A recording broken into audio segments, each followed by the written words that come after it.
A new trauma center that just opened in Pomona will help save lives of critically injured patients. Eyewitness News reporter Leticia Juarez says the hospital conducted a drill to help prepare doctors and nurses for a real-life emergency. Sir, how you doing, sir? This simulation with a patient mannequin mimics a real-life trauma following an auto versus pedestrian accident. It's a situation that requires skilled trauma doctors and nurses. When seconds matter, as it does in trauma, if someone's traumatically injured, whether it's penetrating trauma, whether it's blunt trauma, and when minutes matter, they need to be able to get to a trauma center who can provide elite trauma care. Last week, Pomona Valley Hospital Medical Center was officially named a Level 2 Adult Trauma Center. The designation means critically ill or injured patients have options closer than County USC, UCI, Arrowhead Regional, or Loma Linda University medical centers.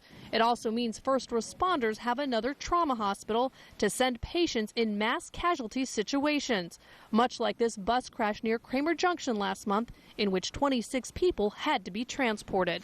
This whole East San Gabriel Valley has no trauma medical center for 30 miles in almost every direction. The hospital has outfitted its ER with 12 additional beds and 2 state-of-the-art trauma bays that can quickly assess injuries. So here we have a quick shot of his kidney.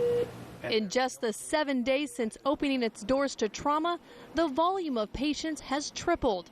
To handle the critical care required, the hospital has hired additional doctors, nurses, and staff to run the trauma center. We have an in-house trauma surgeon 24 hours a day, 7 days a week, 365 days a year. And we have an operating room that's trauma ready at all times. The goal of the trauma team is to have a patient assessed and receiving the care they need within the critical golden hour. All right, team, let's go.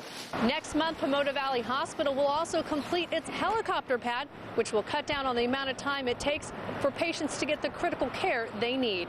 In Pomona, Leticia Juarez, ABC7.